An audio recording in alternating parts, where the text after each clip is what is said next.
Good afternoon to you all. Welcome, everybody.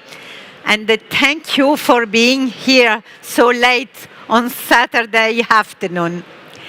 We are going to hearing about the importance of investment in climate change adaptation and disaster risk reduction for resilient infrastructure in South Asia. I want to thank the co-organizer, the IFC, the International Finance Corporation, and the Coalition for Disaster Resilience Infrastructure for helping to make this event happen. As you can see, we have a distinguished panel with a range of background from the public and the private sector. We were due to have a keynote speech from Maldives Minister of State for Environment, but unfortunately, she has had to withdraw her presence in the last minutes.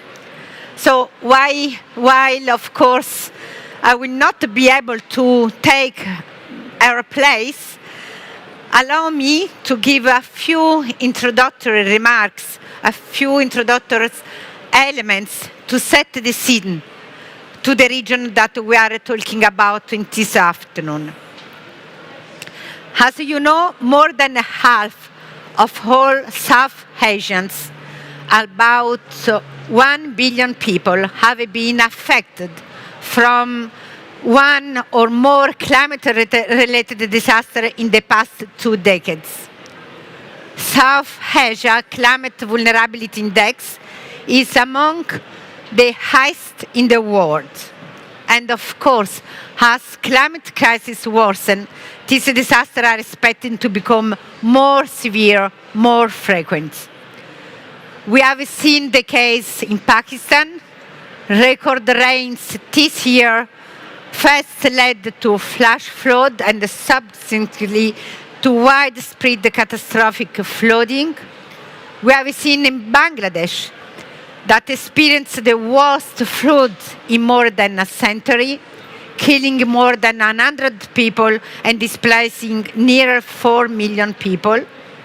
And of course, this example illustrates how serious the situation already is today. At the same time, only very small part of global infrastructure investment integrates today resilience and sustainability consideration. When we look to the Global Infrastructure Basel Foundation, we know that 75% of the infrastructure projected to be in place by 2050 don't exist yet. This is a flash of opportunity because this means that we still have the opportunity to build a world that will be greener, more resilient, more sustainable, and more inclusive. But this is a big challenge. It's a big challenge because we know that the global demand for infrastructure is far outstretched for the amount of financing that being invested into the sector today. And we know that the gap is more clear, of course, in emerging markets and in developing economies. So the deficit in the developing economies is very, very high, and it's one of the largest. We know already that the disruptions that are caused by natural hazards, as well as poor maintenance and mismanagement of infrastructure, cost households and firms around 400 billion a year in low and middle income countries. So it's clear that investing, and when I talk about investing, I'm looking to the public, the government, and the private sector. Investing in resilience infrastructure is not only logical, but it also makes financial sense.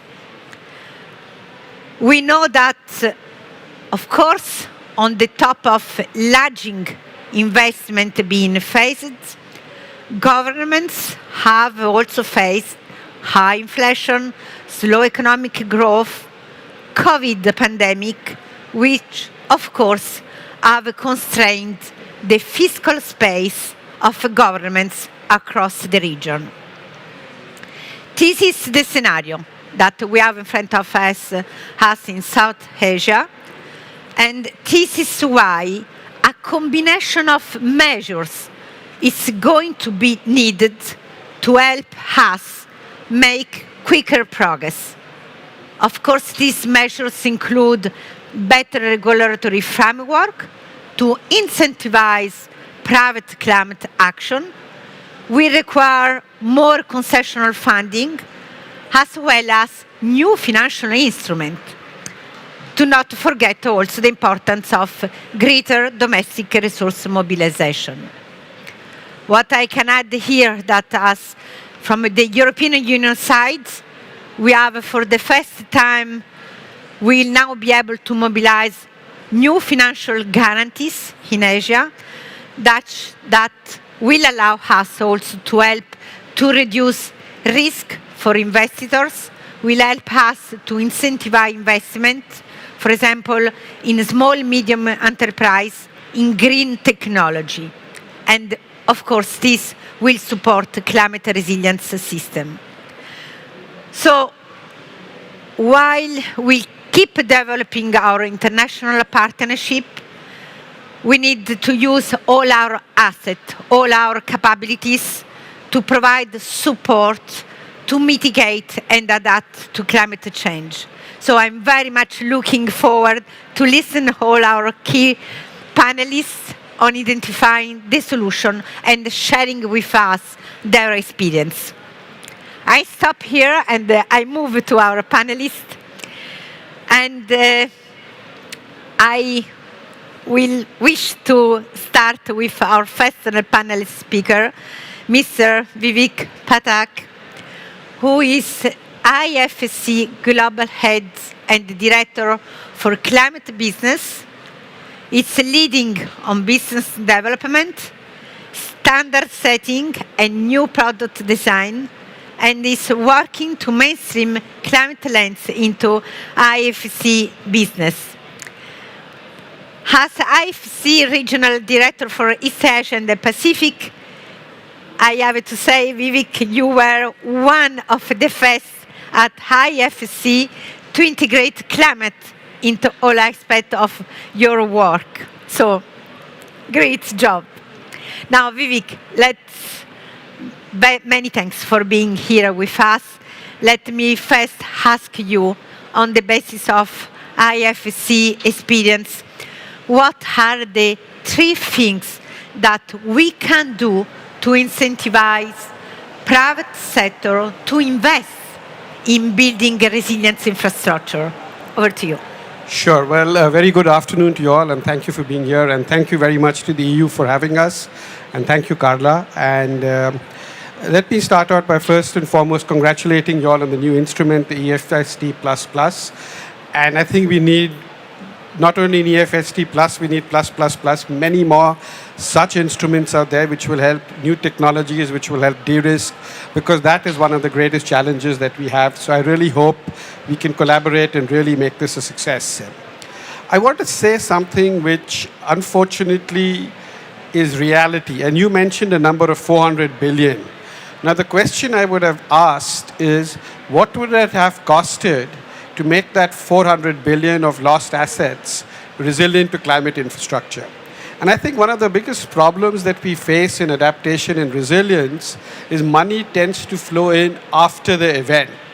You know, when there's a big headlines in the Financial Times or the New York Times or the BBC, then donors will come up and say, okay, here is some money to reconstruct and rebuild.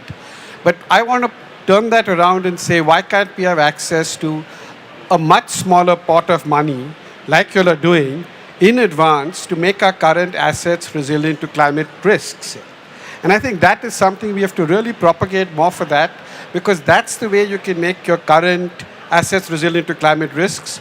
So 2 things happen. When a climate disaster strikes, it destroys assets, which means for the SMEs, their source of livelihood is very often taken away. So it's going to cost them a lot more money to reconstruct, rebuild. But equally important, their source of livelihood has disappeared for some time. So I think that's a really important part of the conversation that we need to get out there. The second thing I want to mention is I think we need to measure investments in adaptation, which is what we're going to talk about today. But equally important, we need to talk about the impact you're having. And let me share some examples with you. If a government is investing in a road or solar farms, and they have 3 sites for those solar farms, 2 of them are going to be, according to climate models, prone to flooding. The third one will not. Now, my view is if the country chooses the third site for a solar farm, you're going to have a climate resilient solar farm without spending much money. So the number of dollars and cents is important, but that's not the only thing we need to measure. Similarly, you're constructing a road, and that road is in a very hot country that's going to be prone to very high temperatures, and that has an impact on the surface.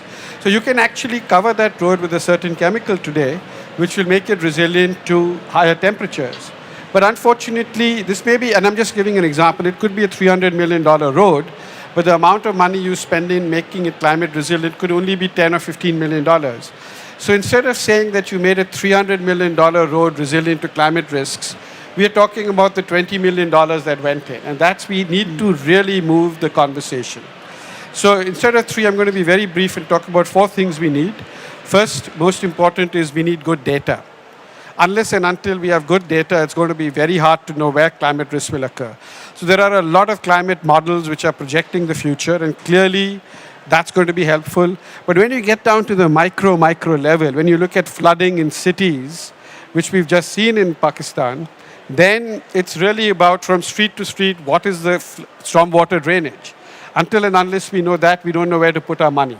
So there are a lot of climate models there, but we just need a lot better data on the existing infrastructure and how it's exposed to climate risks. So that's one thing we clearly need. Yeah. Second, I would argue is how do we then, government, either give incentives to this, because that is going to be important.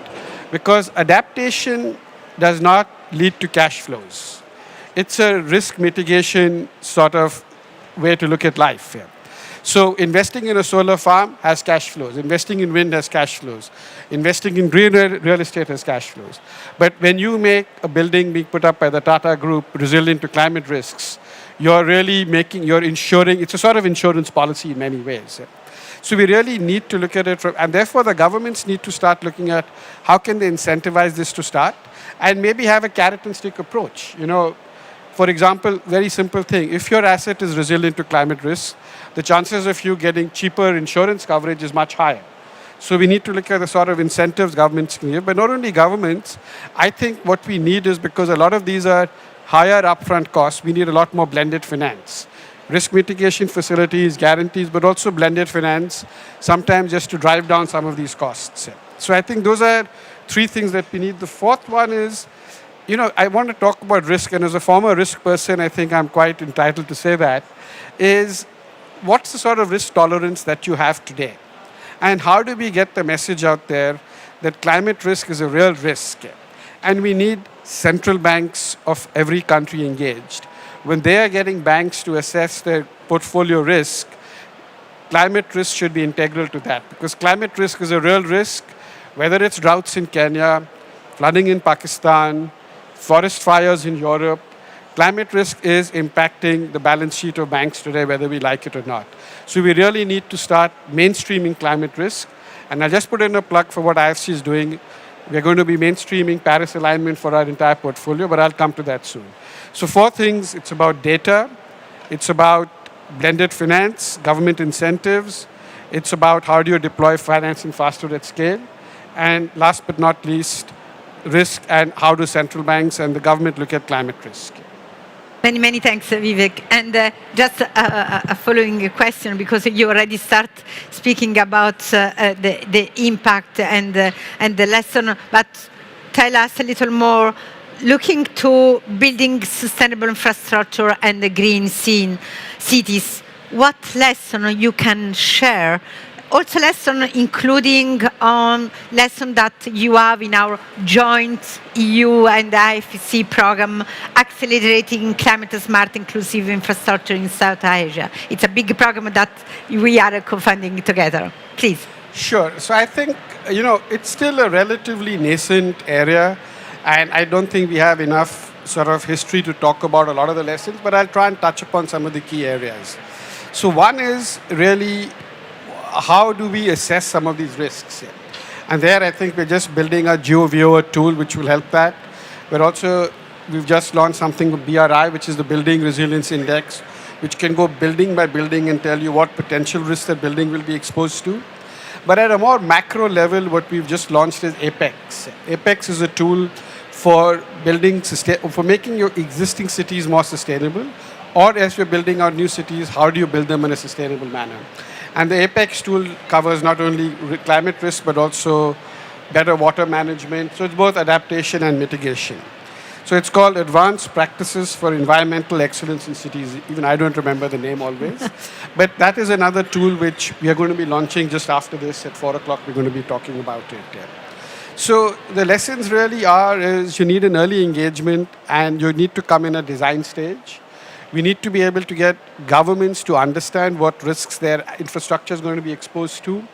We need to get donors to come in before the event. We really need the money in. Like the 400 billion, I don't know the number, but I suspect 100 or 200 million could have resulted in a lot of that 400 billion not being destroyed. So we need the money to come in before, not after the event. But you need really a way to be able to measure some of these impacts. That doesn't exist today. So coming back to the point I made on data from the governments, but also from the private sector. And very importantly, we need to build partnerships. This is not for the private sector alone. This is not for DFIs and MDBs alone. This is not for governments. It's everybody. The CSOs, the NGOs have to play a role.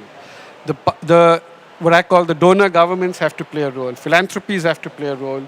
The private sector has to play a role. The lenders, everybody has to start looking at this in a far more holistic, but I would also say start recognizing that this is happening today. The issue with risk, having been a risk manager for a large part of my 24-year career with IFC, is people say, oh, this risk will not happen to me, it will happen to somebody else. But the reality is, we don't know where the next typhoon is going to come. You don't know when, we know where. You don't know when. So if you know where, there are enough climate risk models out there, which we're trying to leverage for our GeoViewer tool, which will help us build that. And very importantly, we need to emphasize that to the stakeholders. I'll just touch upon very quickly the challenge that we're facing is how do we make sure the SMEs are climate resilient? And that is critical because SMEs are 50 to 60% of any economy. They, let alone climate risk, they don't even think about decarbonization. When SME wakes up, he or she thinks, what's going to happen to my receivable that's due today? Will my money come in or not? Because if the money doesn't come in today, their factory could stop. Their shop could stop because they don't have working capital the way. So large companies like his company have the ability to do that, but SMEs don't. But if an SME loses his or her business because of flooding, as we're seeing in Nigeria today, this is a great documentary in BBC that talked about it. They don't have a source of livelihood anymore. And that's going to increase poverty levels. That's going to ultimately increase job losses. And I'm afraid to say that could ultimately lead to what's already happening, which you all know very well in the EU, is migration and social unrest. So I think the part that we've not been able to tackle and we need to figure out a way collectively to do it is how do we get the SMEs to be more resilient to climate risk. Many, many thanks. I think he deserves a round of applause. Mr. Vivek, I know that unfortunately you will have to leave before the end of the panel, but really many thanks for sharing with us your experience. And we move now to our next speaker, Mr. Amit Proti, that he was appointed Director General of the Coalition for Disaster Resilience Infrastructure last July. He has 25 years of leadership in urban planning and resilience infrastructure, with experience across North America, Asia, and Europe. Many thanks for being with us. And congratulations for your recent appointment, too. Let me ask you, in the South Asian context, how can risk information in regard to resilience infrastructure investment have to be mainstreamed? Vivek already started to tackle the issue, but please, over to you. Thank you, Carla. So first of all, it's a pleasure to be here. and participate in this discussion. As you just pointed out, I'm new in this role, but I'm not new to resilience. I've been doing resilience for a while. I worked across numerous cities across the world promoting urban resilience. So it's a topic that's of deep interest to me.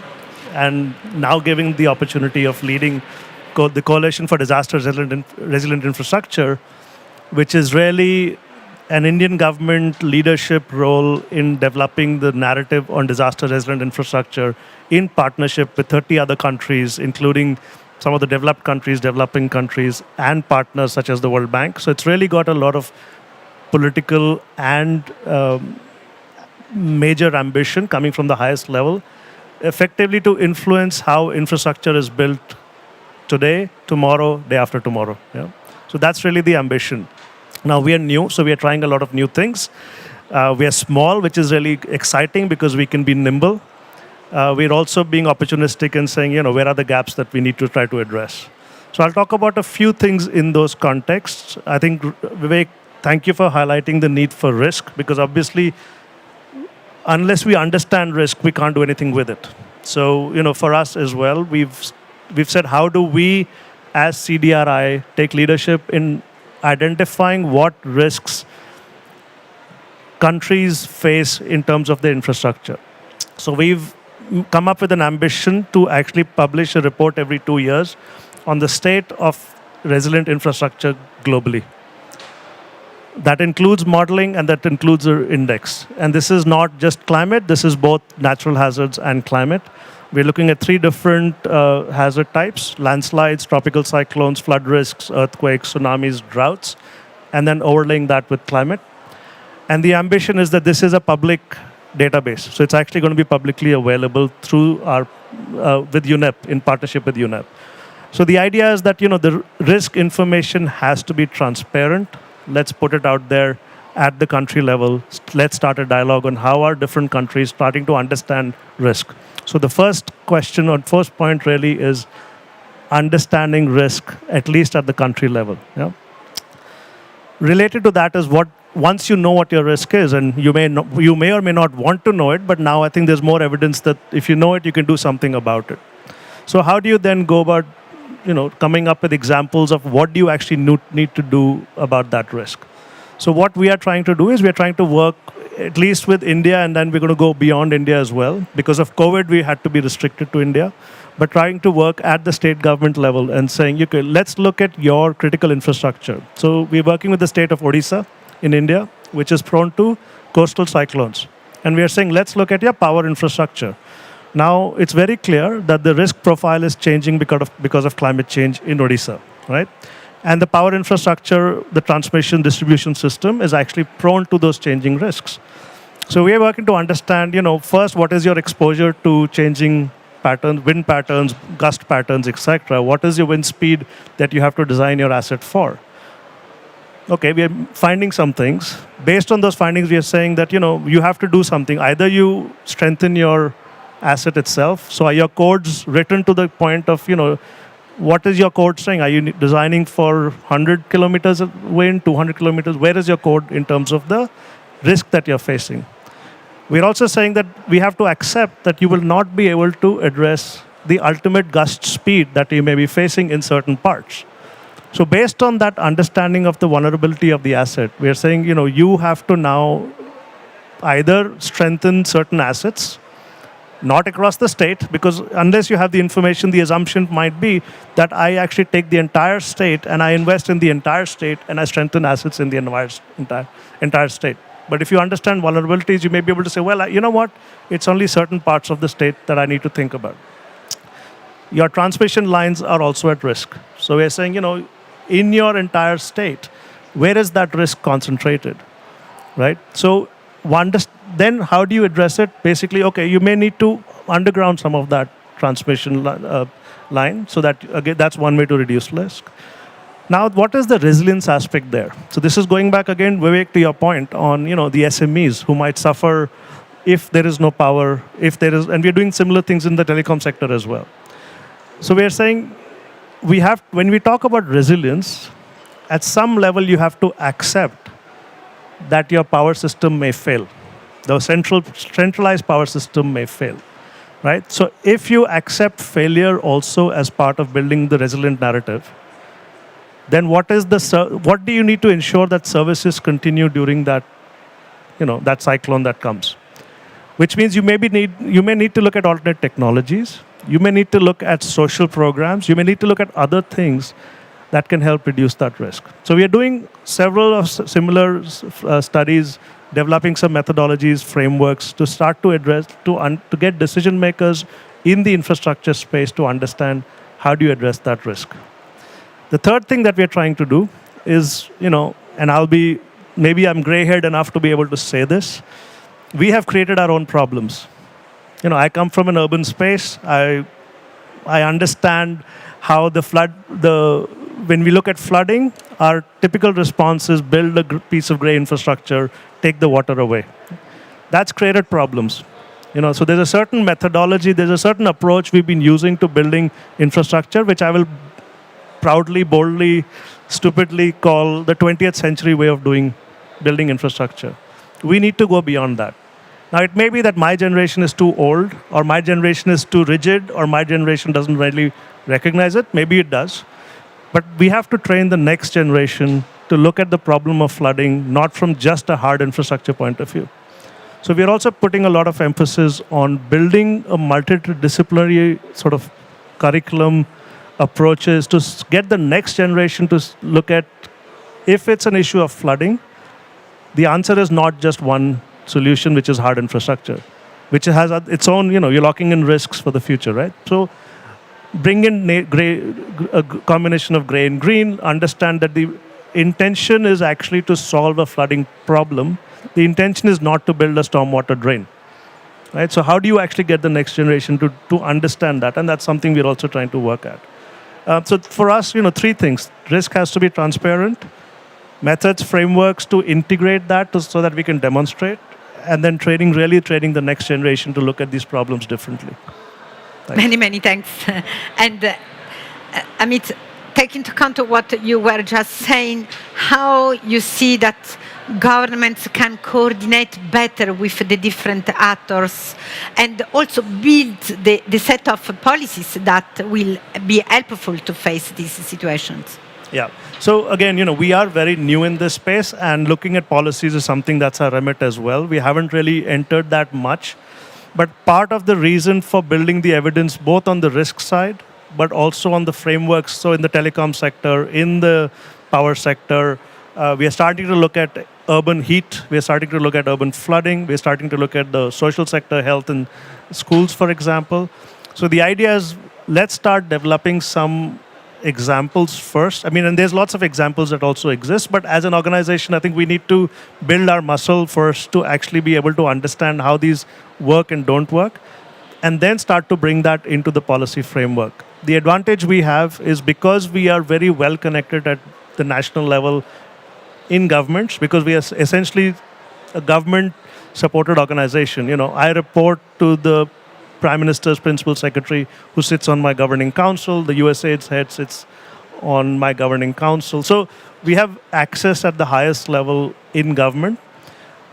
The moment we are able to show evidence, we are able to then make an argument for what policies need to be changed.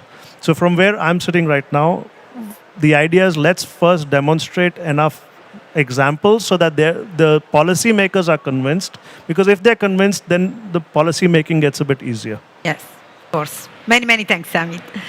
And let's move now to Carlos Sanchez. Many, many thanks for joining us. Carlos Sanchez is the Executive Director for the Coalition for Climate Resilience Investment, which was a flagship of COP26. And CCRI is lead the private sector and has a membership today of 120 institutions representing 20 trillion of assets in dollars, of assets committed to the development and to the testing of a solution for resilience investment decision making. I think it's a success story what you succeeded to join in 1 year time. Carlos, many, many thanks. The question for you is, considering the simultaneous crisis that having been facing our societies in terms of epidemics, conflict, global recession, how channeling finance towards resilience is going to be more difficult, we can imagine. How does your organization to foresee the way forward, and what are there any lessons, maybe in your experience, to be learned from the past? Thank you very much, and for the invitation, and everyone, and apologies for the slight delay. Really, really sorry.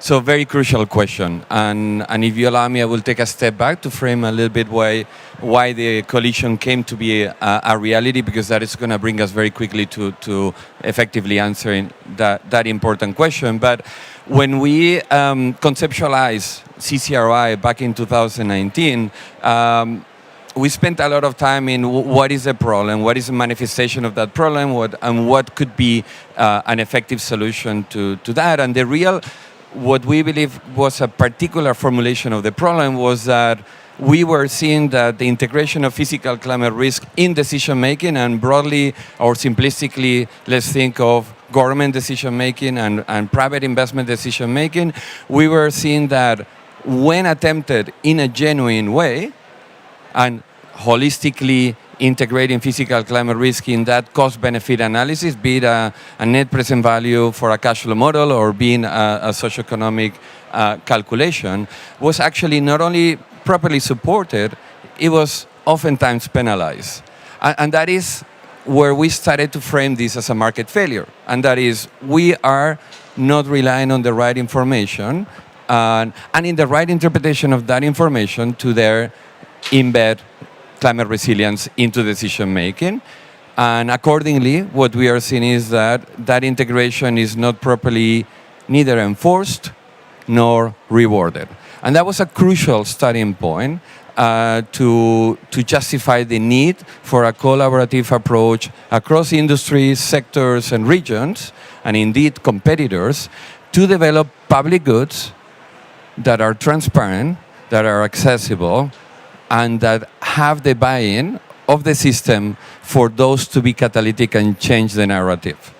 We also realize that when we talk about investing in resilience, there are many and all equally legitimate responses as to what is the underlying value that we are protecting. So at the end of the day, as Amit was saying, it's about risk, and it's the risk of certain types of value to being affected by physical climate risk. And we quickly also identified another problem, and that is that when we talk about investing in resilience, it is a very diverse bag of values, and all equally important, all equally legitimate, but they all beg for different approaches for their enhancement, even more than the protection. So we could say that there is economic value for a country, there is a social vulnerability, there is a social continuity that needs to be protected.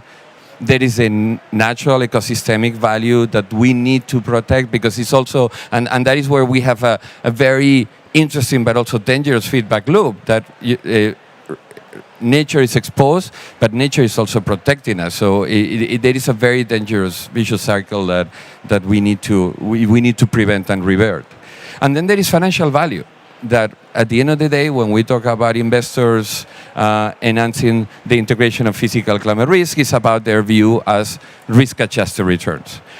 And with that perspective, we started to differentiate, and with that, we started to understand what was our work structure, that basically had a government solutions working group, what we call the Systemic Resilience Forum, and where we have the Investor Solutions Working Group, what we call the Asset Design Abstraction Working Group. And within each of those, we spent a lot of time in identifying what were the key users, and with that, what were the key needs, drivers for action, that, let's say, when you close the doors, what is driving really that allocation of effort, units of effort, be it fiscal, be it capital. And we started to understand what is the underlying case for integration, key incentives, and therefore the needs for responding to that. So really a strong focus on defining a very detailed use case for each. We could simplify to a Minister of Finance and a CIO.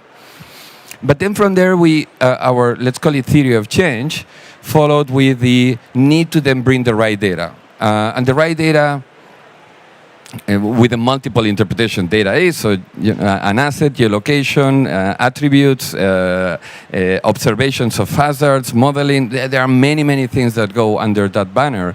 But basically, we were trying to understand for that decision-making process, what was the time scale? And for that time scale, what was the analytical approach that would deliver the most? Because if we are having a time scale of decision that is 15, 20 years, the more stochastic probabilistic approaches can bring you somewhere, but you need something that will really inform that. Then from there, the next focus was, of course, in developing the solutions. And for each of those working groups, we are advancing solutions that enhance the decision making. So for the government decision making, we have let's say flagship 3 solutions that are being developed. So there is a national investment prioritization tool, which championed in a wonderful partnership with the government of Jamaica, is enabling decision making to be based on identifying, locating, and measuring within selected infrastructure networks where are the largest concentrations, not of that bridge that is worth X, and that, of course, there is a very important economic value at risk, but what is the economic continuity of that country that depends on that bridge? What is the social continuity of that country that depends on that bridge? What is the nature ecosystemic continuity? So that at the end of the day, we can measure asset value plus economic value risk plus social value risk plus ecosystem. And that is what we really enable decision making. And what we are doing with that is downscaling that to project level and prioritizing in partnership with the Ministry of Finance in Jamaica, so that that ultimate ranking has a proven ability to deliver fiscal efficiency. I recognize I need to answer your question. So I'm going to go there with this point, because we live in challenging circumstances, and we all know about the geopolitical state of the world, and economically speaking, inflation rising, interest rates are following, and when we talk about particularly that point about interest rates, that is a particularly important challenge, and that is because of the nature of discounting future cash flows or decision making, and for that purpose is not only the investment, the government applies the same also consideration. The higher the interest rates, the more minuscule that future impact will be. And that is an incredible challenge. So we need to accept that reality. We are working on how we can really improve the recognition of those impacts that will happen in year 10, 15, 20. We desperately need to do that, and we are in a way succeeding with it. But the flip side to the challenging conditions for integrating physical climate risk is that indeed solutions that deliver fiscal efficiency are more needed than ever. So, and I believe that as fellow panelists are all working towards, we cannot support a country and that support result in more fiscal constraint, in more fiscal needs. What we need to deliver is that ability to ensure that they're going to have access to fiscal space instead of fiscal. That is really challenging to do, but with the right integration, holistic, understanding the multiple dimensions and levels of exposure, and enabling that strategic long-term decision-making, we believe that is possible, but absolutely agree, the current conditions are challenging. Many thanks, Carlos. And looking to, just a following question, looking to, yes, many thanks, Vivek. And looking to, here in the COP, we are talking a lot about the technological advance. And, sorry, Carlos. Here in the COP, we are talking about technological advance that are crucial, are essential for a cost-effective, green and resilient transition. My question is just what contribution can an organization as the coalition can make in this area to catalyze efforts in the South Asia? Thank you for that question, and I believe knowing the excellent work of Amit, he will certainly have something to add. If I speak of the coalition, what we are seeing is that on the technological side, on that delivery of value and enhancing decision making, of course, the baseline climate science data, how we interpret that, how we present that is crucial. It is the absolute fundamental starting point to any assessment. However, what we are also realizing is that it is not only, let's say, throwing a scary map at the table. We need to inform how that is being interpreted for the purpose of that decision making. And indeed, with that, there is an incredible need for technological solutions that really adjust that interpretation function to the climate risk data and the analytics. So, for example, this work in Jamaica, visualizing how economic social flows circulate and become more or less exposed in a given infrastructure network, how social value particularly also is undergoing that exposure. But at the cash flow model level, how you interpret physical climate risk data for the purpose of a revenue projection, where it's independent of the structural nature of the asset, as compared to CapEx or OpEx, is absolutely different.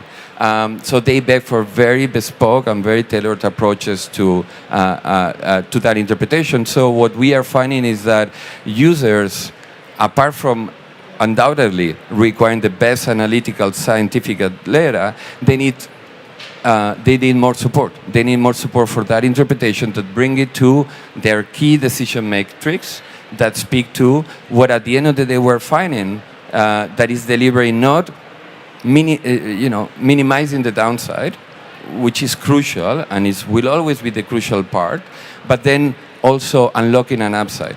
And it is there. It is there, and we believe that with the adjustment that we are seeing in market forces, in how this integration is being better recognized and therefore better enforced and better rewarded, we are seeing that there is I don't know if to say finally, because we've been always for years speaking about climate risk, climate opportunities, and the framing of the opportunity has always been so challenging. We may be able to deliver that added value, but technical solutions are absolutely pivotal in that regard. Thank you. Thank you very much, Carlos. I see the time running. So let me introduce the last but not least, our final speaker, Mr. Herlin Oberoi, who is the Senior Vice President and also the Head of a Project for Tata Realty and Infrastructure Limited and Tata Housing Company Limited. Tata Housing is one of the biggest real estate developers in India, and Herlin has over 30 years of experience in the real estate industry in India. Herlin, thank you very much for being here with us today. And let me just ask about your organization, the Tata Group, which has committed to reaching carbon neutrality by 2045. It's a big number. We understand that one of your projects in Chennai has achieved your first zero carbon certificate using IFC EDGE Green Building Certification. Can you tell us more about this certification and also how Tata plans in general to decarbonize its entire real estate portfolio that is very, very big? Over to you. Thank you, Carla. And very good evening to all of you. Yes, indeed, this is a very good citation. One of our projects, a large IT park in south of India, the city called Chennai, approximately 8 million square feet of development, has very recently, last week only, been certified as the carbon neutral or zero carbon project. And this is the first building project in India to get this certification. So thank you, IFC, and I also want to thank our auditors there, Centali. And this project, which was conceived and completed in different phases, but was over by 2011 and 2014, the final phase. This project, done about a decade back, on today as it stands, has been certified as the first carbon neutral project in India. Now that stands or that conveys the message of our commitment of doing real estate with responsibility. This building, which we completed and is leased out now, has got almost 42 point some odd percentage of energy saving. 80% of the energy required for the building is through wind and solar. Wind and solar are now very common, but 10 years back in a country like India, we pioneered. So that is the extent of the energy conservation there. Water to the extent of 86%, and similarly material embedded carbon to 80%. Energy efficiency, then achieving water efficiency, and then material efficiency also. Special technologies were involved here, like doing PT tendons for the slab stressing, which saved us some steel. So this is something, a project which we are very proud of.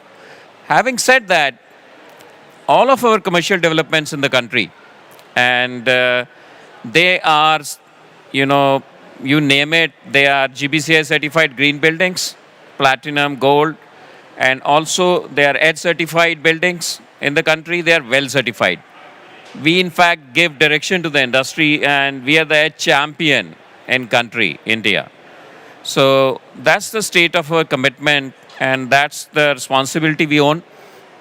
Now coming to Tata's, we are a company which is, from salt to software. Approximately 105 billion of annual revenue and 800,000 people working across 100 different countries in the world. And this company is purely, a custodian of trust the people have in the company. And when they have so much of trust with the Tata Group, it becomes all the more difficult to, maintain those trusts and the benevolence they have. And that's the reason one of these companies which I work for, Tata Realty, which is majorly into real estate development, we really, thought of and, worked out an ESG goal that we are going to do real estate with responsibility. And when I say real estate with responsibility, we say ESG with 5 R's. So leading the change. Each R here, represents. So for example, we say when we do real estate with responsibility or responsible real estate, it has to be a resilient structure, whatever we are developing. It has to replenish nature in one form or the other. It has to reap talent and then respect lives. And then responsible value chain governance. So right from the source of building materials. So we really want to be having a complete cycle of, the circular economy here. And this is something which we are committed to. And going forward also, right from every aspect, from the day we design a project, or we conceive a project rather, all aspects of, simulation and energy conservation are paramount. And these are the guiding principles, and we stand by. Many, many thanks, Arlene. And we are talking about resilience. Allow me to say that several Indian cities have recently been severely impacted by climate-related events. We have seen several flooding in Bangalore, for example. Can you talk to us about Tata plans on specifically improving the climate resilience of your building stock? Yes, Carla. So, the extreme events which have been happening in most of the parts of the world, India also being affected, is, majorly because the migration is happening for people from rural to urban. And these populations in urban cities are living in very hazardous areas, which are very dense. That population density is so high, one can't even, imagine. So that is one reason which is leading to, the events which are majorly heat-related and precipitation-related issues. So this is something which is affecting, and according to an estimate, here also we have these numbers available, approximately $210 billion of damage around the world in this year, 2020, which is 3 times what, happened in 2019. So this magnitude and this frequency, India is most vulnerable to. And but there is a need to, again, this is an initiative we are partnering with IFC itself and working towards developing. They have a tool and an self-assessment online called Building Resilience Index. So this is something which we are now partnering with them and developing or working towards on getting our projects rated on Building Resilience Index, which basically is a tool or a measure that how well a structure or a building will perform or responds to the shock. Now, the shock can be, intermittent flooding, heavy rains, maybe tsunami, which affected the coastal towns again.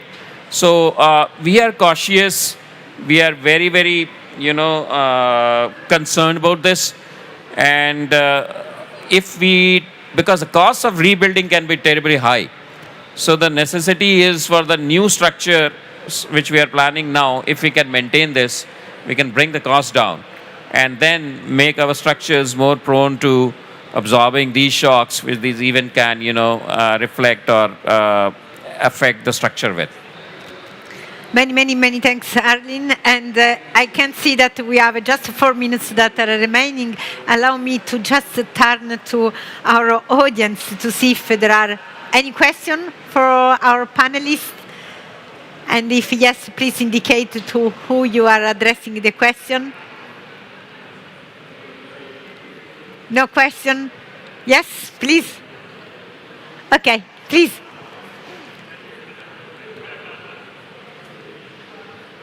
Please indicate to which panelist. Hello, I'm Helen Sulk from Estonia, an environmental agency, and I was wondering during your discussion that what's the role of insurance companies? Have you also involved them into the banking, or any thoughts on that? Would be interesting to know. Thank you very much. Please. Thank you very much. There is one additional question. Maybe we can take. Unfortunately, we have just 3 minutes, but please. Thank you. Bahar Özay. I'm coming from Istanbul, Turkey, and we are in a very vulnerable region as well. I'm really very wondering 2 questions as you are coming from the industry and also banking sector.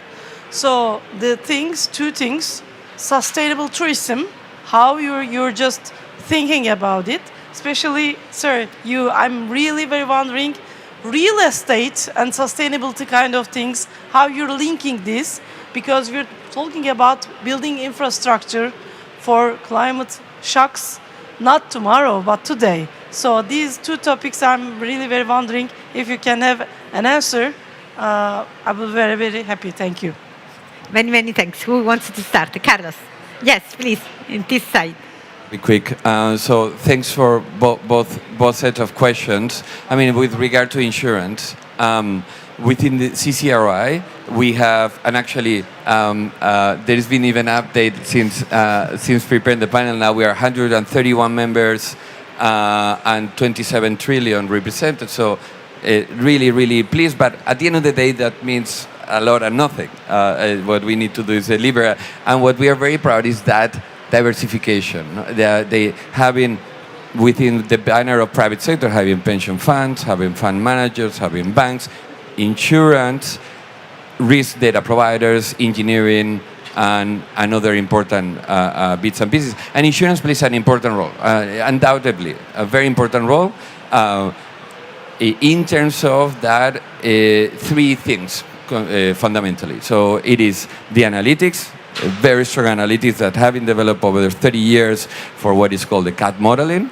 There is the risk transfer, the insurance per se, where there is huge advancement in terms of innovative solutions that actually detach the payment from the reporting loss and damage. So that is really interesting in the parametric space. And then there is capital, because on the asset side of any insurance company, there is a need to generate. I have to be quick. So insurance is very important, but we also need to remember that it is in the rather short term, so 1 to 2 years, it is one hazard, and it's one expression of materiality that is loss and damage. So it's really important, but it needs to be complemented by other approaches, investment that goes into the right time scale. In terms of tourism, and I finish with that, it's really important because there we see the impact of chronic hazards to be really fundamentally strong. So sea level rise, distraction of costs, average temperature, that are making certain destinations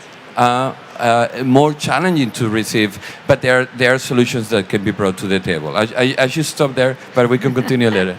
Many thanks, Carlos. Arlene, do you want to add something? We have just some minutes. I actually am not very clear about what expectations are. Okay, Hamid, please. No, I think just what Carlos you pointed out also just now. Risk is changing. I was in Amsterdam 3 years back before the pandemic as a tourist, and you couldn't travel because it was 35 degrees. 35 degrees in Amsterdam versus 35 degrees in Delhi is very different. So part of it is this is also an opportunity to bring the private actor into the discussion, because hotels and tourism industries, a lot of it is controlled by the private sector. So if we can figure out ways of saying, this is your risk in the future, if this is an opportunity to do something together, right? So, fine. Okay, yeah, so I will, I get it right now. At a design stages, what we do when we are planning a building, there are certain aspects we need to be considered, like window-wall ratio, we call it WWR. So if you fix up those nicely, you'll have less heat gain in the building. You will need less of air conditioning to be done for the building. You'll need less of energy. Similarly, for flood, we got to do floodplain analysis, what has transpired in the last 30 years. Maybe you don't have data, longer than that.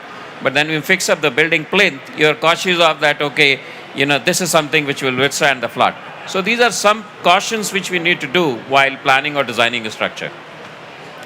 Many thanks, Ali. Unfortunately, our minutes have ended. We have to close our session, but many thanks to all of you for sharing your knowledge and your experience with us. It is a very important matter. Many thanks.